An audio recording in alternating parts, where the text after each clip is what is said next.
This lecture deals with a problem from the spur gear. Spur gear mainly consists of three types of problem. First type consists of data about the number of teeth.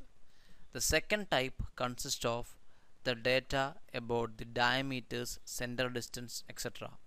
And third type questions are the miscellaneous type of questions. Let us discuss the type 1 question where the data regarding the number of teeth is provided, or else it can be stated that like the data regarding or any data that helps to find out the diameters are completely missing from this question. Such kind of question comes as the type 1 question. Let us read the question 1. A cast steel pinion having 21 teeth and rotating at 1500 rpm is required to transmit 9 kW of power to a high grade cast iron gear to run at 500 rpm.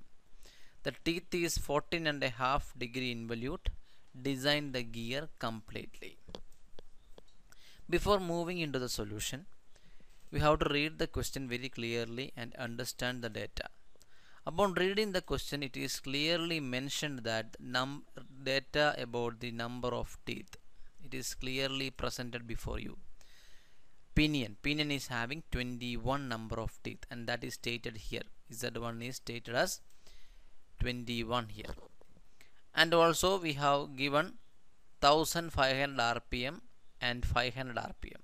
They have not mentioned the 1500 corresponds to which other way, whether it is corresponding to the pinion or it corresponds to the gear. It has not mentioned in the question.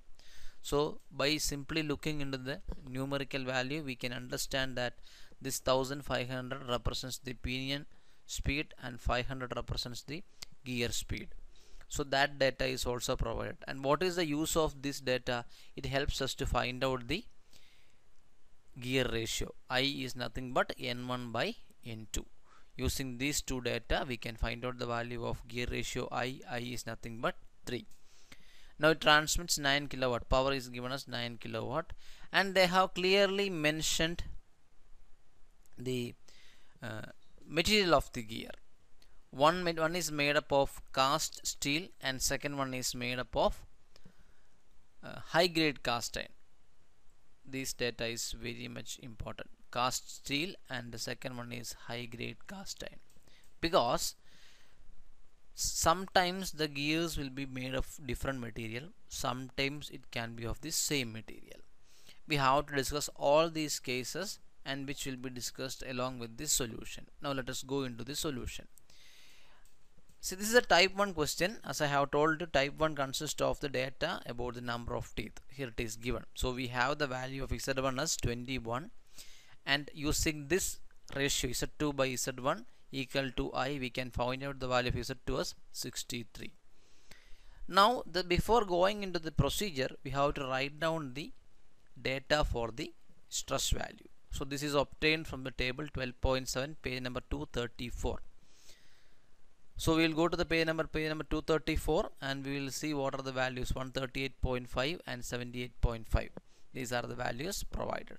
Now let us go to the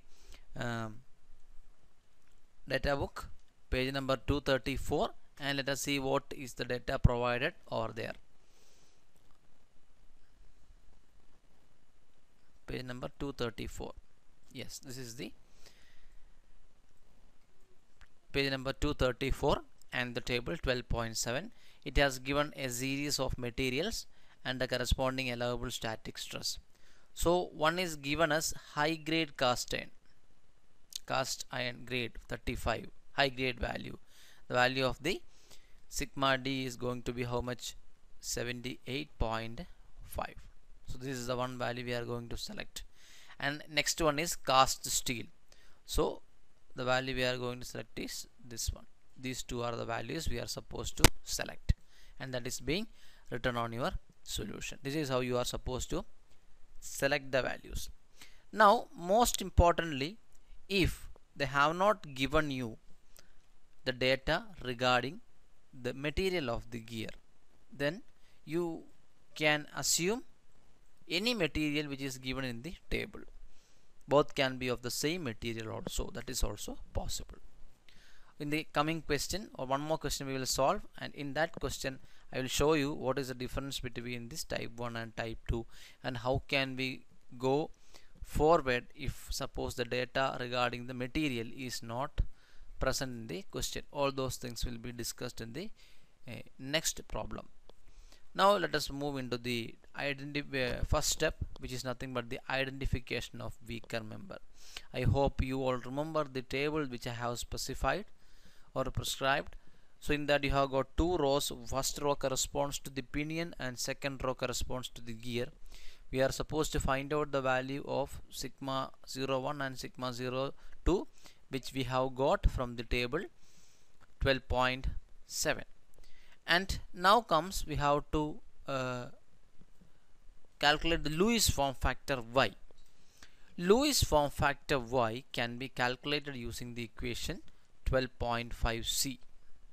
So let us go to the equation 12.5c. It is right over here, 12.5c. I hope you all can see this. This is the equation 12.5c, and we have got three equations, 12.5c, d and e. For this question they have clearly stated that the gear is 14.5 degree involute. So this is the equation we are supposed to choose. So upon substituting the value of z1 here, we will get the value of y1, and substituting z2 equal to 63, we are going to get the value of y3. That is the value we have obtained in the solution part. Now let us go to the solution and discuss the other features. Okay, so the y1 value is going to be 0.0194 and y2 is going to be 0.113, that we have written it over here. Upon multiplying this, we got the value of sigma naught y equal to 12.65 and 8.87. So among these two, the gear value is going to be lesser, and that is considered as a weaker member. That means we are supposed to go along with the design for the gear. So this is the table that is going to give us or can help us to conclude about the weaker member. Now we have to calculate, before going into the next step, we have to calculate the velocity, because in the step number 2 we have to calculate the tangential tooth load Ft, and that has to be obtained in terms of m. Now equation is 1000 pcs divided by v. So v is the velocity, the equation is pi d n by 1000. This 1000 is given to convert mm into meter, and n has to be in rps. So diameter is unknown in this question, so we are supposed to write the value of velocity in terms of module. So d can be rewritten as m into z. So module is nothing but d by t. So d equal to mz. So upon substituting mz1, sorry, mz2, because we are designing the gear, so it has to be in terms of 2. So the equation can be rewritten as pi mz2 n2 by 1000. So upon substituting the value, we will get the value of velocity as 1.65 m. M is representing module, not meter. So we have obtained the value of velocity in terms of module. Now we will go to the table number 12.8 to get the CS, service factor. So let us go to the table 12.8. The table 12.8 gives us the service factor for various conditions. If you look at the table 12.8, you can have various conditions: steady, light shock, medium shock, heavy shock, 8 to 10 hours per day, intermittent 3 hours per day, continuous 24 hours per day. See, if any data is given regarding or which relates to any of the data given in the table 12.8, we are supposed to select that corresponding value. If nothing is specified, it's your choice to specify a particular loading condition and also the type of service. Based upon this, you can get a value for the CS. And in this question, the value of CS we have obtained is 1.5, assumed that the gear and pinion is subjected to heavy shock with intermittent condition. So CS, upon substituting all these values here, we are going to get the value of Ft in terms of M, and the value is 8185 by M. M is the module. Now in the third step, we are supposed to calculate the tangential module using the Lewis equation, and the Lewis equation is pi sigma b by m cv. So Ft we have already calculated, which is nothing but 8185 m. This is the value of Ft. And now sigma is the static stress for the weaker member, which is nothing but 78.5. Y is the Lewis form factor for the weaker member, which is 0.113. And phase width B, I hope you all remember the equation for the B, or the suggestion given in the data handbook, and we have selected B as 10 times the module. So upon substituting all these values, it is directly given here 8185 by m, and if you cross multiply this m over here, m into m, it is going to be m square, and ultimately we are going to get this equation in terms of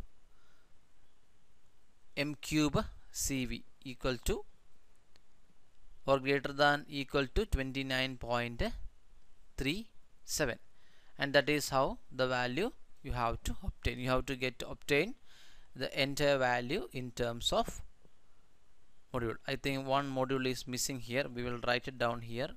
One module has to come here because that value is missing here, into m, that has to come here. That value has to come here. So one more m is there, into m. So totally this m into m square into the cross multiplying m cube cv you are going to get. So I will write it in other words, at m, no, multiply m with this equation. Please don't get confused, because this is the same m which is specified here in the Lewis equation, and I have forgot to add this particular m here. Then only we will get an m cube here, that is missing here. So that has to be added here. So please don't forget that. So upon substituting, you are going to get the equation as m cube cv should be greater than or equal to 29.37. Now comes the most important part. We have to find out the value of module m by using the trial and error method. So for the trial and error method, I will brief the procedure and we will solve it. First we will assume the value of module, then we will calculate the diameter based upon the module. Based upon the diameter, we can calculate the value of velocity, and based upon the velocity we can find out the value of CV, and we have to substitute all these values here and have to check whether this particular value or the value on the left hand side crosses the one in the right hand side. So let us start with the assumption of module m equal to 3. So the value of velocity we have already obtained is 1.65 m.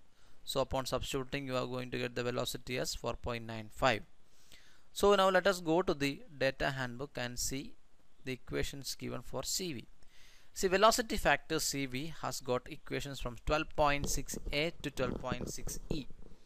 So 12.6a, 3.35 by 3.35 plus v, that is the Bratz formula when the velocity is less than 8, and same the velocity, if it is greater than 8 you can go for the to 12.6b. In a similar manner, you have got equations for various speed ranges. So this is the value we are going to use to calculate the value of CV. So CV is going to be 0.3812. So substituting m cube CV, the value is going to be 10.29, which is much lesser than 29.37. Similarly, we will assume the value modulus 4 gives the velocity x 6.6, CVS 0.316. Substituting, again we got the value as 20.22, which is still lesser than 29.37. Now in the third trial we will go for the module 5, which gives the velocity as 8.25 and CV as 0.357, and finally the m cube CB is going to be 44.62, which is way beyond 29.37. So the module 5 is suitable for this particular application. This is how we select the value of module or calculate the value of module. Now upon getting the value of module M, we have to standardize using the table 12.2 in the page number 229. In the page number 229 you have got various tables. Yes, this is the table for the diameter pitches, and this is for the module. So the 5 is included in the preferred column, so 5 is an acceptable module for the production. Now once we have completed the first part, I hope you all remember the first part consists of calculating the module. Second part consists of the calculation of dimensions of the gear. So the FT is going to be how much? 8185 divided by 5. That value is going to be 1637 Newton. B is going to be 10 m, so it is going to be 50 mm, and velocity is going to be 8.25. Now we have to go and check two tables to find out the nomenclatures. So in order to find out the nomenclature, you have got two tables, table 12.3 and table 12.4. See, basically this table 12.3 and 12.4 gives the various parameters of the gear in terms of circular pitch, diameter pitch, and in terms of module. You can see it over here. And this table 12.4 has everything given in terms of module. So if you want to calculate the pressure angle, addendum, dedendum, thickness of the tooth, backlash, outer diameter, approximate filter radius, all these things are given in terms of module. So I have used these tables to calculate the dimensions. So it is clearly proportion is like m, dedendum is 1.25 m, like this. You can get the values of the addendum, dedendum, all those values. I have listed only a few here, but you have to list out all the physical dimensions. And in the third part we are going to validate our design by calculating the dynamic load. Dynamic load, the equation is Ft plus K3V into CB plus Ft divided by, this is the equation, the big equation. All these values are available with us. Ft, B, K3 is nothing but 20.61. V, everything is available. The only unknown value is C. C is called as the dynamic factor. So in order to find out the dynamic factor, we have to find out the error. Now let us go to the data handbook and see how we'll calculate the error. So this is the figure number 12.5.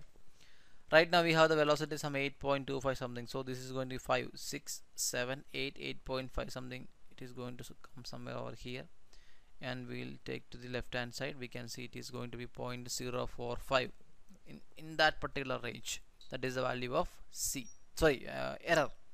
Now using this error we have to move forward, and we have another table which is nothing but the table. This is the table.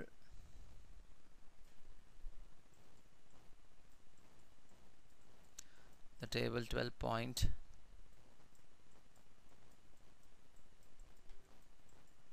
We have a table that will give us the error value. Okay, this is the velocity table 12.12. Here you have got three sets for 14.5 degree, 20 degree full depth, and 20 degree step teeth. Now it is going to be 0.045, and we have the material. Based upon the material we have to interpolate between the values, because the value right now we have obtained for the error is 0.045, something like that. And based upon that, since that particular value is not listed here, you have to interpolate using the near ones. So upon substituting all these things, the value we have obtained is what? The error is 0.045 and the value obtained is 340.75 after interpolation. So we have used cast steel combinations because three combinations are given: cast iron, cast iron steel, and steel, and the third one is steel combination. So since the material is directly given in the question, it was easy for us to take the column and corresponding value of C. Upon substituting all these value, we will get the value of FD as 11990. And the final step, we have to calculate the wear load using the equation D1BQK.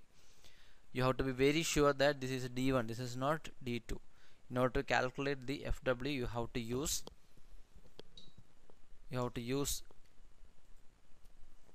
D1 itself.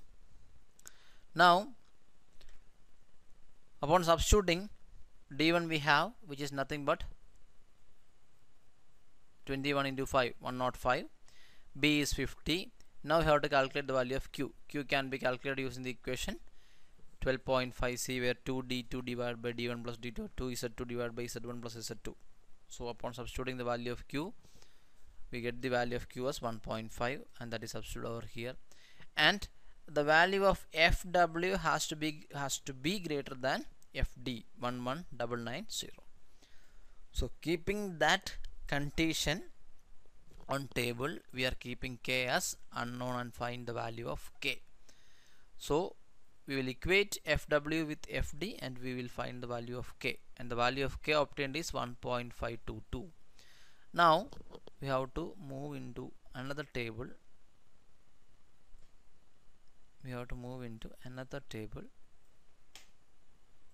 I'll show you that particular table.